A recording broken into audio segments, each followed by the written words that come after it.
BBS second year fundamentals of finance and management students, welcome back to yet another class on unit 3 time value of money. हामी आज एकदम नै important question solve गर्न गइरहेका छौं। यो एक्जाममा सोधिएको प्रश्न हो। हामीले यो भन्दा अगाडि यो क्लासमा अलरेडी फर्मुला र एउटा क्वेशन जुन एकदमै इम्पोर्टेन्ट थियो त्यो डिस्कस गरिसकेका छौं। So let's begin. क्वेशन मैले तपाईको स्क्रिनमा राखिदिएको छु। पहिला क्वेशन हेरौँ, क्वेशनले के भन्न खोज्दैछ। क्वेशनले के भन्दैछ भन्दा एउटा कम्पनी रहेको छ, उसले चाहिँ एउटा प्रिन्टर किन्नको लागि लोन बरो गर्न खोज्दैछ। लोन चाहिँ उसले 3 वर्षको लागि बरो गर्न खोज्दैछ र लोनको इन्ट्रेस्ट रेट रहेको छ 8%। यो लोन उसले चुक्ता गर्नको लागि every year at the end उसले किस्ता पेमेन्ट गर्छ। हामी यो क्वेशनलाई एउटा टाइमलाइनबाट पनि बुझ्ने प्रयास गरौँ। मानौ एउटा टाइमलाइन रहेको छ। आजको मितिलाई हामी 0 भनेर रेफर गर्छौं। आजको मितिमा चाहिँ लोन बरो हुन्छ 3 लाख रुपैयाँ लोन र यो लोन आफ्टर 1 इयर भनेको at the end of first year अब यसको किस्ता पेमेन्ट स्टार्ट हुन्छ। त्यसपछि सेकेन्ड इयरमा अर्को किस्ता र थर्ड इयरको एन्डमा अर्को किस्ता गरेर यो 3 लाखको लोन ब्याज शुद्ध सबै चुक्ता गरिन्छ। भनेपछि here at the end of third year this loan will be fully paid. So now हामी चाहिँ अब के गरौँ भन्दा फर्स्टमा हामीले सोधिएको छ एनुअल इन्स्टलमेन्ट पेमेन्ट कति हुन्छ, किस्ता चाहिँ कति हुन्छ, त्यो निकाल्नको लागि चाहिँ हामी एउटा फर्मुला युज गर्छौं। Annual instalment is equal to amount of loan divided by PVIFA interest rate comma n number of years. अब यसमा चाहिँ अब हामीले बुझ्नुपर्ने कुरा के हो भन्दाखेरि यो फर्मुला कहाँबाट आयो भन्दा यो फर्मुला यहीँबाट आएको हो। Present value of annuity is equal to PMT into PVIFA IN. यो फर्मुला यहीँबाट डिराइभ भएको हो। यो पीबीए को ठाउँमा चाहिँ अमाउन्ट अफ लोन रहेको छ र एनुअल इन्स्टलमेन्टलाई हामी पीएमटी भन्छौं। सो यो चाहिँ पीवीआईएफए तल गयो भने यो फर्मुला हेर्नुस् त यस्तै बन्ने छ। Annual instalment is equal to amount of loan divided by PVIFA I comma N. So यो फर्मुला चाहिँ यहीँबाट डिराइभ भएको। So now let's begin. हामी आफ्नो किस्ता क्याल्कुलेट गर्छौं। हाम्रो किस्ता निकाल्नको लागि अमाउन्ट अफ लोन रहेको छ 3 लाख अनि पीवीआईएफए इन्ट्रेस्ट रेट रहेको छ 8% अनि हाम्रो नम्बर अफ पिरियड रहेको छ 3 years. So from here you will see PVIFA को value 3 lakh divided by PVIFA 8% 3 year. अब तपाईले पीवीआईएफए टेबल रिफर गर्नुपर्ने हुन्छ। 8% कलममा थर्ड पिरियडमा तपाईले आएर हेर्नुपर्ने हुन्छ त्यहाँ भ्यालु कति छ भनेर। त्यहाँ हामी भ्यालु फाइन्ड आउट गरौँ। हामीले पीवीआईएफए टेबल रेफर गर्दा हाम्रो भ्यालु निस्किन्छ 2.5771। यसबाट हाम्रो एनुअल इन्स्टलमेन्ट हुन आउँछ 1,16,409 रुपैयाँ 92 पैसा। अब हामीलाई क्वेशनले नम्बर बी मा के भन्दैछ भन्दा यदि एनुअल इन्स्टलमेन्ट पेमेन्ट 1,16,409 रुपैयाँ 92 पैसा हुन्छ then at the end of third year हाम्रो लोन चाहिँ कसरी रिपे भइसक्छ। हामीले एउटा एमोर्टाइजेसन शेड्युल बनाइदिनु पर्ने हुन्छ। यसमा चाहिँ हामीले एभ्री इयर कति इन्ट्रेस्ट पेमेन्ट भयो र कति प्रिन्सिपल पेमेन्ट भयो त्यो हामीले देखाइदिनु पर्ने हुन्छ। यसको लागि मसँग एउटा फर्म्याट छ यहाँ। यसमा चाहिँ year, beginning balance, instalment payment, interest, principal repayment र एन्डिङ ब्यालेन्स भनेर यहाँ कलमहरू छन्। सबै कलमलाई मैले A B C D E F भनेर नाम दिएको छु। अब यसमा चाहिँ हामीले फर्स्ट इयरमा के भेटायो भन्दा हाम्रो लोन रहेको छ 3 लाख र हाम्रो instalment payment at the end of the year रहेको छ 1,16,409 रुपैयाँ 92 पैसा। अब हामीले के बुझ्नुपर्ने हुन्छ भन्दा यो जुन इन्स्टलमेन्ट पेमेन्ट हुँदैछ यो भित्र दुईवटा पार्ट छ। यसभित्र चाहिँ एउटा इन्ट्रेस्ट पेमेन्ट पनि भएको छ र यसभित्र अर्को पोर्सन चाहिँ प्रिन्सिपल रिपेमेन्ट भएको हो। अब यसमा चाहिँ इन्ट्रेस्ट पेमेन्ट कति भएको छ त्यो निकाल्नको लागि यहाँ डी कलम is equal to B second कलम इन्टु 8% हाम्रो इन्ट्रेस्ट रेट रहेको छ 3 लाख इन्टु 8% गर्दा ब्याज हुन आउँछ 24,000। सो हाम्रो प्रिन्सिपल रिपेमेन्ट हामीले कति रिपेमेन्ट गर्यो प्रिन्सिपल निकाल्नको लागि हाम्रो लोन अमाउन्ट 3 लाख, इन्स्टलमेन्ट हाम्रो यति छ र यो भित्र चाहिँ इन्ट्रेस्ट हामीले 24,000 पे गर्यो। भनेपछि इन्स्टलमेन्ट यति अमाउन्टमा इन्ट्रेस्ट हामीले माइनस गर्यो भने हाम्रो लोन अमाउन्ट चाहिँ रिपे भएको छ 92,409 रुपैयाँ 92 पैसा। सो हामीले के बुझ्यौ भन्दा at the end of the year 1 यति एमाउन्ट अफ लोन चाहिँ रिपे भइसक्यो। हाम्रो एन्डिङ ब्यालेन्स कति रहेको छ त? हाम्रो एन्डिङ ब्यालेन्स अफ लोन रहेको छ 2,07,990.08। 8 पैसा हाम्रो यति एमाउन्ट अफ लोन बाँकी रहेको छ at the end of the first year. यो एन्डिङ ब्यालेन्स हाम्रो सेकेन्ड इयरको बिगिनिङको लागि चाहिँ ओपनिङ ब्यालेन्स हुन्छ। अब यो लोन एमाउन्ट बाँकी रह्यो, it is the beginning balance of loan. हामीले सेकेन्ड इयरको एन्डमा इन्स्टलमेन्ट पेमेन्ट गर्छौँ। हाम्रो एनुअल इन्स्टलमेन्ट यति रहेको छ, it will be the same. र हाम्रो त्यसपछि चाहिँ फेरि इन्ट्रेस्ट पेमेन्ट चाहिँ कति भयो त?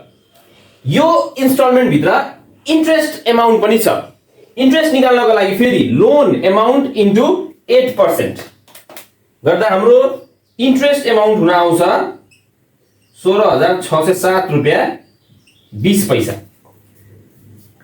यो इन्स्टलमेन्ट एमाउन्टमा चाहिँ यति इन्ट्रेस्ट एमाउन्ट रहेको छ। अब हाम्रो प्रिन्सिपल एमाउन्ट चाहिँ कति रिपे भयो त? लोन एमाउन्ट कति रिपे गर्यौँ हामीले भन्दा इन्स्टलमेन्टमा चाहिँ इन्ट्रेस्ट माइनस गर्दा निस्किन्छ 99,802.71। त्यसपछि लास्टमा चाहिँ हाम्रो ending balance of loan at the end of second year कति रहेको छ निकाल्नको लागि हामीले प्रिन्सिपल एमाउन्ट कति रिपे गर्यौँ यसबाट माइनस गरिदिने बिगिनिङ ब्यालेन्सबाट। यो हुन आउँछ 1,07,787.37 पैसा। सो यो हाम्रो ending balance of loan which will be beginning for the third year. हाम्रो अन्तिम वर्षमा चाहिँ यति लोन एमाउन्ट छ भनेर देखियो। अब फेरि हाम्रो किस्त हामी तिर्छौँ, किस्त त्यही हुन्छ। अब लास्ट इयरमा चाहिँ हामीले केही एडजस्टमेन्ट्सहरू गर्नुपर्ने हुन्छ। अब एडजस्टमेन्ट्स गर्नको लागि चाहिँ हामीले के बुझ्नु पर्यो भन्दा हाम्रो लोन एमाउन्ट चाहिँ यो सबै तिरिसकेर ब्यालेन्स चाहिँ लास्टमा 0 हुनुपर्छ। सो प्रिन्सिपल रिपेमेन्ट त लास्ट इयरमा यो सबै गर्नै पर्यो। सो हाम्रो प्रिन्सिपल रिपेमेन्ट हुन्छ 1,07,787.37 यति चाहिँ हाम्रो प्रिन्सिपल रिपेमेन्ट हुन्छ। अब यो जुन हामीले इन्स्टलमेन्ट तिर्छौँ र प्रिन्सिपल रिपेड गर्यौँ त्यो बिचको डिफरेन्स चाहिँ हाम्रो इन्ट्रेस्ट रिपेमेन्ट भएको भनेर बुझ्नुपर्छ। यो हामीले चाहिँ एडजस्टमेन्ट गर्नको लागि हामीले यो स्टेप फलो गर्यौँ। हामीले यसरी इन्टु 8% गरेनौँ because at the last year हामीले केही एडजस्टमेन्ट्स गर्नै पर्छ। अदरवाइज हाम्रो केही ब्यालेन्सिङ फिगरहरू निस्किन सक्छ अनि हाम्रो ब्यालेन्स चाहिँ लास्टमा 0 नहुन सक्छ। For that adjustments we have to follow this step. यहाँ चाहिँ हाम्रो 1,16,409.92 इन्स्टलमेन्ट पेमेन्ट यति हो।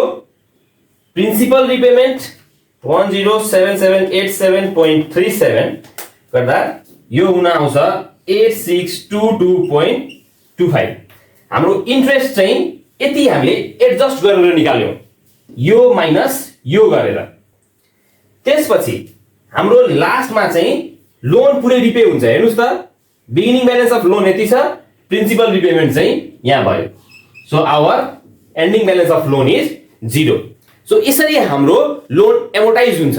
लोन यसरी हाम्रो फुल्ली रिपेड हुन्छ at the end of third year. हामीले लोन एमोर्टाइजेसन शेड्युल बनाएर यो देखायौँ। सो हाम्रो यो सल्युसन हो। आफ्टर दिस नम्बर सी मा चाहिँ क्वेसनले के सोधेको छ भन्दा यदि यो इन्स्टलमेन्ट चाहिँ मन्थली तिर्नु परेको भए इक्वेटेड मन्थली इन्स्टलमेन्ट इएमआई चाहिँ कति हुन्थ्यो यो निकाल्नको लागि अब हाम्रो फर्मुला यहाँ जुन हामीले हेर्यौं annual instalment is equal to amount of loan divided by PVIFA I, N formula चाहिँ अलमोस्ट सेम हुन्छ। यो मन्थली भएकोले गर्दाखेरि हामीले के गर्नु पर्यो भन्दा इन्ट्रेस्टलाई डिवाइड बाइ 12 टाइमलाई नम्बर अफ पिरियडलाई मल्टिप्लाइड बाइ 12 यति गर्यो भने हाम्रो मन्थली इन्स्टलमेन्ट निस्किन्छ। यो हेरौं त कति हुन आउँछ। हाम्रो अमाउन्ट अफ लोन 3 लाख छ र PVIFA इन्ट्रेस्ट रेट हामीले दिएको छ 8% डिवाइड बाइ 12 n भनेको हाम्रो 3 into 12 8% इन्ट्रेस्ट डिवाइडेड बाइ 12 गर्दा यो हुन आउँछ 0.66667। अब हामीले के बुझ्नु पर्यो भन्दा यो 0.66667 चाहिँ हाम्रो PVIFA टेबलमा हामी भेट्दैनौं। अब हामीले के गर्नु पर्यो भन्दा PVIFA को फर्मुला युज गर्नु पर्यो, टेबलबाट यो सल्भ नहुने पर्यो। सो हामी यसलाई एक्सपान्ड गरौँ। वी नो PVIFA को फर्मुला हुन्छ 1 minus 1 by 1 plus I by 12 to the power n into 12 divided by I divided by 12। यो हामीले divide by 12 किन गर्यौ भन्दा we have to calculate EMI monthly installment अनि n also multiplied by 12। 3 lakh divided by 1 minus 1 by 1 plus I भनेको 8 divided by 12 and time भनेको 3 into 12 divided by 8 divided by 12। So अब यसलाई solve गर्दा हाम्रो value हुन आउँछ 30.156। यो सिम्पल म्याथमेटिकल अरिथमेटिक क्याल्कुलेसन हो, तपाईले यो साइन्टिफिक क्याल्कुलेटरबाट आरामले गर्न सक्नुहुन्छ। अब यसलाई डिवाइड गर्दा हामी निकाल्न सक्छौं डिवाइडेड बाइ 30.156 हाम्रो मन्थली इन्स्टलमेन्ट निस्किन्छ 9948.27। यहाँबाट हामीले मन्थली इन्स्टलमेन्ट निकालिसक्यौं, यो हाम्रो एन्सर हो। सो कुनै कुनै क्वेशनमा चाहिँ हामीलाई यो सबै नगर्नै भन्छ, हामीले के मात्रै भन्छ just show the equation to calculate EMI। So त्यतिखेर चाहिँ हामीले यति पार्ट मात्रै गरेर देखाइदिनु पर्यो, फर्मुला अनि यति पार्ट हामीले लेखेर देखाइदिनु पर्यो, सबै गरिराख्नु पर्दैन। यो क्वेशनमा चाहिँ मन्थली इन्स्टलमेन्ट नै क्याल्कुलेट गरिदिनुस् भनेर हामीले सोधेको थियो, त्यही भएर हामीले यहाँसम्म गर्यौं। सो नाउ यो क्वेशन एकदमै इम्पोर्टेन्ट क्वेशन हो, यो क्वेशनले धेरै पटक प्र्याक्टिस गर्नु होला। यो क्वेशन चाहिँ एक्जाममा आउने चान्स एकदमै हाई रहेको हुन्छ। हामी अर्को क्लासमा अर्को क्वेशनसँग डिल गर्नेछौं। आजको लागि यति नै। Thank you. जय नेपाल।